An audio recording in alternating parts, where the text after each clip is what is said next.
Salut à tous et bienvenue dans le dernier débrief pay-per-view de l'année 2014.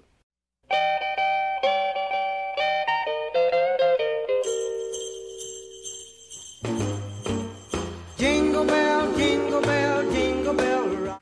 Aujourd'hui nous allons évoquer le cas de TLC et également en fin de vidéo nous allons évoquer le cas de NXT TakeOver Evolution.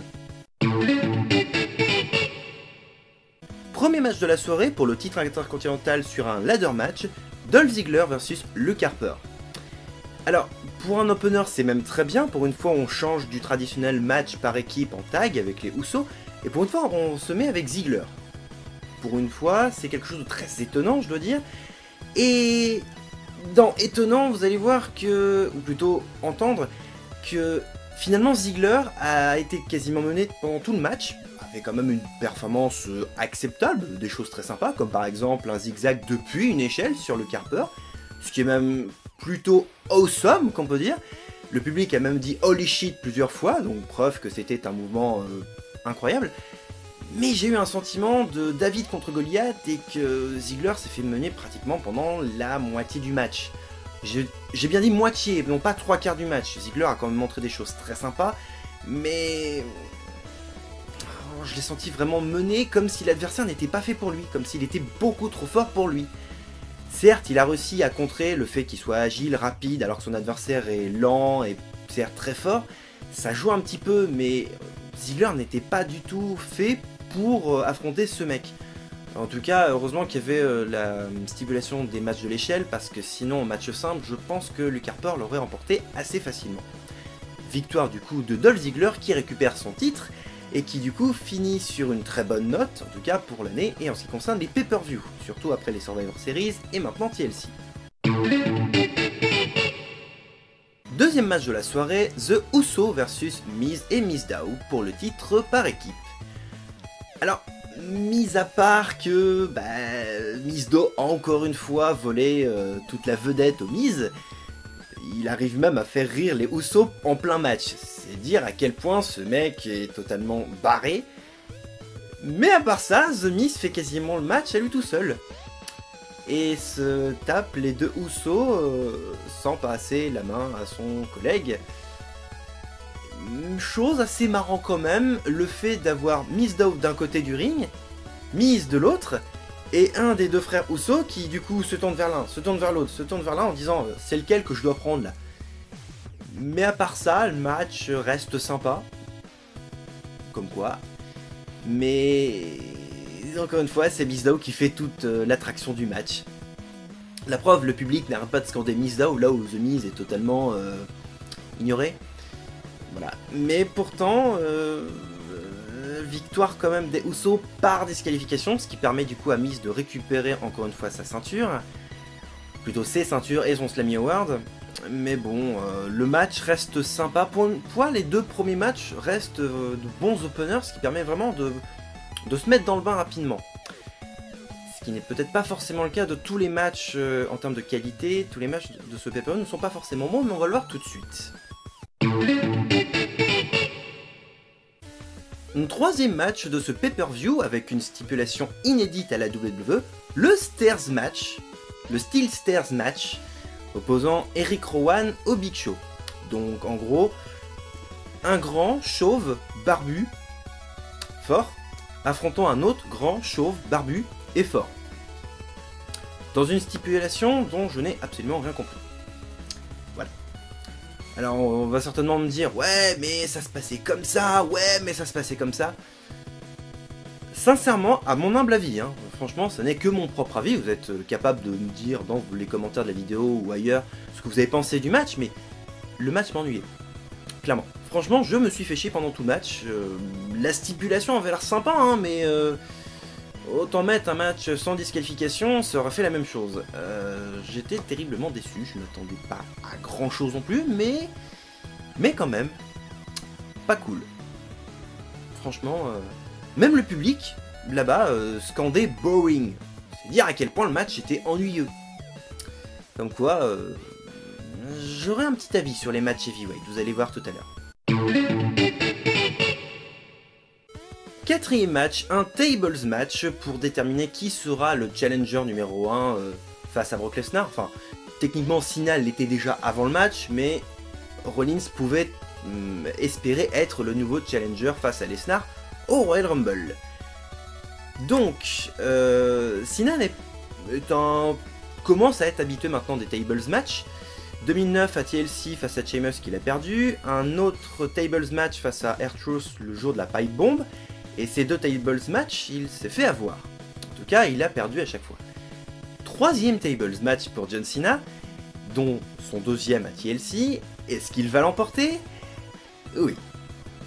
Et pourtant, c'était pas gagné. Plusieurs fois, j'ai cru que Seth Rollins allait l'emporter, certes, avec l'aide de Mercury et de Noble. Mais pourtant, à certains moments, on a eu des remakes de 2009, à d'autres moments, on a eu des remakes de 2011. Mais à part ça, c'était sympa. Le match était vraiment très cool. Trop peut-être d'intervention de Noble et Mercury, qui du coup font très bien leur boulot, ça c'est clair et net. Mais quand même, ce qui est quand même cool à noter, c'est que le double coup de table... Alors, comment je vais essayer d'expliquer ça?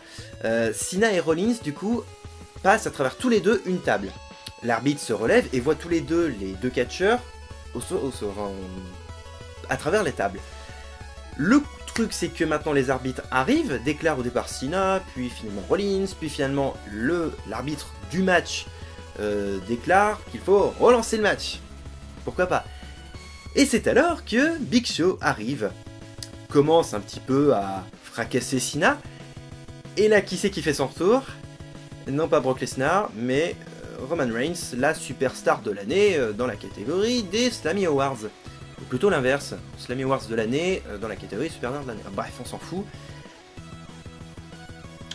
Ouais, tout ça pour ça. Bon, admettons.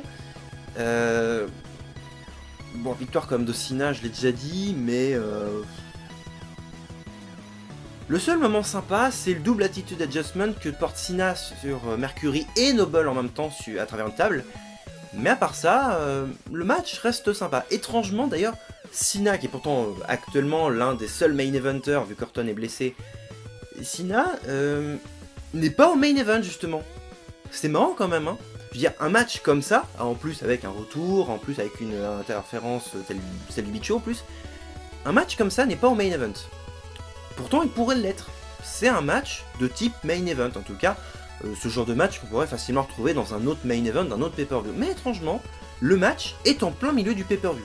Ça ne me gêne absolument pas, pour une fois on donne un petit peu d'expression à d'autres catcheurs, et ça montre que Cena peut se contenter d'un match de milieu de pay-per-view, et non pas forcément du pay-per-view, enfin pas forcément du main event du pay-per-view. Donc on peut au moins lui donner cette qualité-là. Et le match est pas dégueu en soi, il reste très sympathique, bien divertissant, un peu bourrin, et d'ailleurs, d'entrée de jeu, Cena arrive et est tout de suite agressif. C'est bon de voir Cena agressif comme ça, franchement. Ça change du mec super cool, super décontracté, etc. Non, le voir super bourrin agressif, c'est cool. En même temps, on le sentait bien motivé suite à ce possible match face à Brock Lesnar. On sentait que le mec, il veut avoir sa revanche, quoi. Enfin, on appelle plus ça une revanche, j'appelle ça faire une belle, mais bon. Enfin voilà, match très sympa. Next. Alors là, les deux prochains matchs vont totalement être décevants pour moi. Le premier match dont je vais vous parler, en tout cas, c'est le Diva Championship. AJ Lee contre Nikki Bella, championne en titre. Et là, rien à dire sur le match. Si ce n'est qu'à un moment donné, Brie Bella qui prend la jambe de sa sœur, qui allait subir un tombé, la met sur la corde, l'arbitre renvoie dans les vestiaires Brie Bella. AJ Lee essaye tant bien que mal de choper Brie Bella, elle se retourne, un spray dans la gueule de la part de Nikki.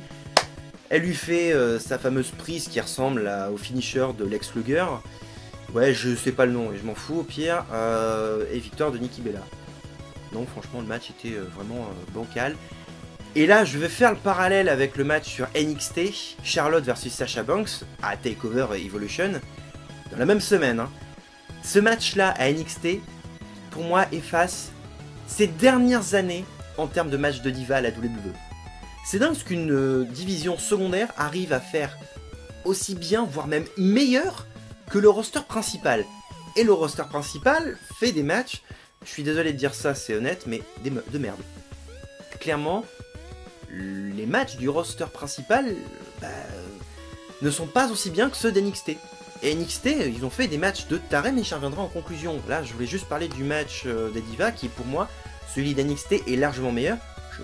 Je ne vous spoil pas en plus le vainqueur du match, Charlotte Sasha Banks. Je vous laisse voir NXT TakeOver Evolution pour ceux qui ne l'ont pas vu. Vous allez voir que vous allez vite aimer les matchs féminins à NXT.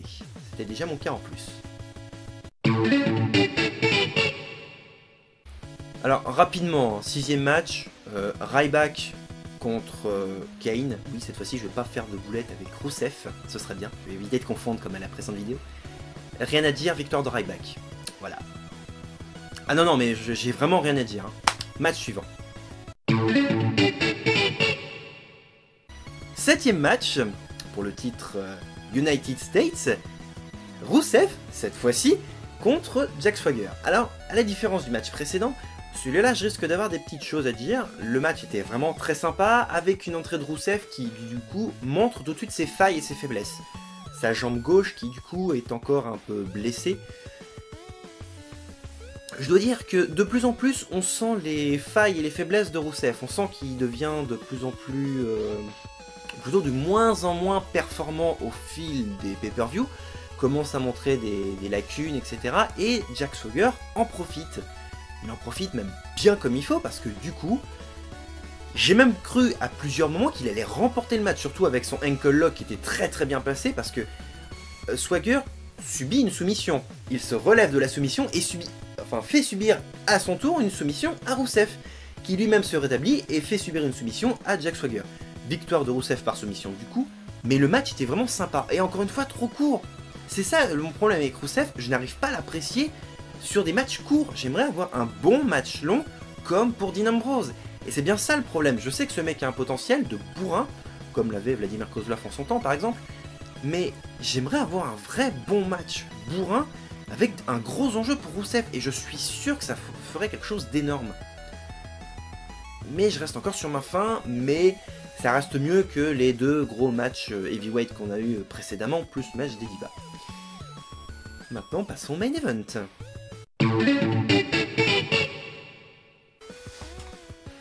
Main event de la soirée, Dean Ambrose vs Bray Wyatt dans un TLC match. TLC match qui du coup ne se termine pas sur grimper sur l'échelle pour décrocher quelque chose, mais sur un pinfall ou une soumission. Ce qui du coup est bien la première fois que je vois ça. Mais c'est qu'un détail, franchement vous allez voir que ce match est tout simplement génial. Et je n'ai absolument rien à redire. La fin est peut-être un peu étrange, mais dans l'ensemble, Dean Ambrose a carrément mené le match à son compte. Que ce soit le saut depuis la table des commentateurs du pré-show, que ce soit le fait de faire un tomber du haut de la 3ème corde, donc descendre du coude, sur Wyatt qui était allongé sur une table, que ce soit... il y a tellement de choses à dire. Ce match était tout simplement énorme.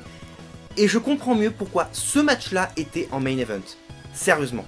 Ce match en vaut vraiment la peine, en vaut vraiment le coup. Et personnellement, je n'ai pas été déçu. Vraiment. Comment dire ? Je crois que, mis à part ça, Ambrose a fait une performance énorme, mais Bray Wyatt aussi, et à plusieurs moments a montré des choses plutôt intéressantes, notamment des finishers sortis de nulle part, des finishers surprises, qui du coup a un petit peu étonné tout le monde, c'est un peu le principe d'une surprise. Mais ce qui est aussi très marrant, c'est de la manière dont Dean Ambrose demande poliment aux commentateurs mexicains de dégager de leur table pour qu'ils puissent prendre possession de la table. Je trouve ça à mourir de rire. Donc en plus, il place Wyatt sur la table, et il fait la descente du coude du haut d'une échelle. Ce type est extrême. Et en plus, le public qui demande encore avec du One More Time. Je crois qu'on peut dire que c'est pas le match de l'année, mais presque. C'est vraiment dommage que ce match ait eu lieu après les Slammy Awards, parce que je pense qu'il aurait été facilement dans une catégorie. Vraiment. Mais, seul petit bémol, c'est cette télé. Oui, Dean Ambrose prend une télé sortie de nulle part, enfin si, elle était sous le ring. Au départ, il regarde un peu ce qu'il y a à la télé, en fait il se trouve que ce n'est qu'un calque de ce qu'il y a sur le Titan Throne. Et Au final, elle servira pour justifier la fin du match. Ambrose voulant frapper Wyatt avec cette télé, mais la télé explose, ce qui a du coup comme pour effet de déstabiliser et aveugler Dean Ambrose. J'ai même cru à la fin du match qu'il lui était vraiment arrivé quelque chose, vu la réaction de Bray Wyatt qui du coup était un petit peu étonné, et je pense que là c'était hors match, hors contexte. Et même à la fin du post-show, on pouvait même voir Renee Young, qui du coup est la petite amie de Dean Ambrose, un petit peu inquiète pour son petit ami, ce qui semble logique, parce que du coup, voilà, quoi, le coup de cette télé qui explose, ça a un petit peu surpris tout le monde, on va dire. Du coup, télé qui explose, déstabilisation de... Oui, j'invente des mots. Ambrose déstabilisé. Finisher express de Bray Wyatt. Pinfall de Bray Wyatt sur Dean Ambrose. Victoire de Bray Wyatt. Match tout simplement explosif, au sens propre comme au sens figuré.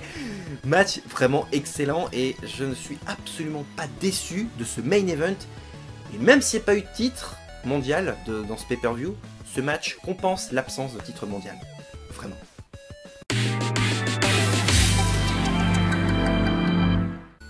Conclusion. Alors, pour finir l'année, la WWE a essayé de mettre les petits plats dans les grands. Mais, parce que oui, il y a un mais. Cette semaine a eu lieu également l'autre pay-per-view de la branche secondaire, NXT, donc NXT TakeOver Air Evolution. Là où NXT TakeOver a été un sans faute du début jusqu'à la fin, et j'ai été agréablement surpris, je comprends même pourquoi les gens adorent Kevin Steen, maintenant devenu Kevin Owens. Le pay-per-view du roster principal, lui par contre, a eu plusieurs faux pas. Le match des Divas a totalement été pourri, clairement. Là où celui de NXT était tout simplement magistral et de quoi vous faire aimer le catch féminin. Les deux matchs super heavyweight, ceux du Big Show et ceux de Kane, sont totalement pourraves. Je comprends même pas l'intérêt. Même Rousseff, qui est pourtant un mid-carder, arrive à faire beaucoup mieux. Non, franchement, je ne comprends pas l'intérêt de faire un pay-per-view moyen, alors que celui de la division inférieure est carrément 1000 fois mieux. Et je précise, celui de NXT n'avait aucune stipulation, ce n'était que des matchs classiques, que des matchs simples, se finissant en pinfall ou soumission. Là, on avait des matchs de pay-per-view pour TLC, qui étaient avec des stipulations spéciales. Et je dois dire que, à la vue de différents articles sur différents sites de catch, comme quoi apparemment le roster principal serait pas jaloux mais presque de NXT, comme quoi ils sont sous pression, ils ont le stress parce qu'il faut faire encore mieux, etc.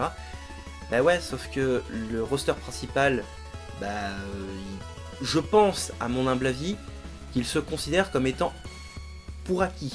Donc déjà ils sont un peu en sécurité, on va dire. En tout cas, c'est mon humble avis. Alors que NXT, ils ont une énorme épée de Damoclès sur la tête, et ils n'ont pas le droit à l'erreur, donc ils essayent de montrer le meilleur produit possible pour du coup, potentiellement avoir une chance d'intégrer le roster principal ou autre même. Donc, je pense que le roster principal devrait peut-être se remettre en question. Sauf qu'en plus, dans les deux cas, Triple H participe aux deux, quoi. Donc c'est lui qui gère NXT, il bosse quand même avec le roster principal. Donc je pense sincèrement qu'il ferait mieux de bosser un petit peu sur le contenu du roster principal. Et le fait que Brock Lesnar possède le titre alors qu'il est quasiment absent depuis 4 mois, je trouve aussi que c'est assez dérangeant et ça manque de crédibilité. Sérieusement. Mis à part ça, le pay-per-view était totalement excellent, enfin, à part les matchs heavyweight et le match des Divas, mais le reste était totalement génial. Je ne spoil pas le match de NXT TakeOver, plutôt les matchs de NXT TakeOver, je vous conseille de le voir si vous ne l'avez pas vu, par le biais du network notamment. Par contre pour TLC, je pense qu'ils finissent l'année de manière à peu près correcte. J'ai hâte de voir comment va débuter Road to WrestleMania, et en plus on va s'approcher bien entendu des 1 an de la chaîne. Et pour le coup, il faudrait peut-être que je fasse un truc, moi. Enfin bref. C'est la fin de ce débrief pay-per-view, merci à vous de l'avoir suivi. Maintenant on se retrouve en 2015. D'ici là, passez de très bonnes fêtes de fin d'année et portez-vous bien. Salut! Jingle bell, jingle bell, jingle bell rock. Jingle bells swing and jingle bells ring. Snowing and blowing up bushels of fun. Now the jingle hop has begun.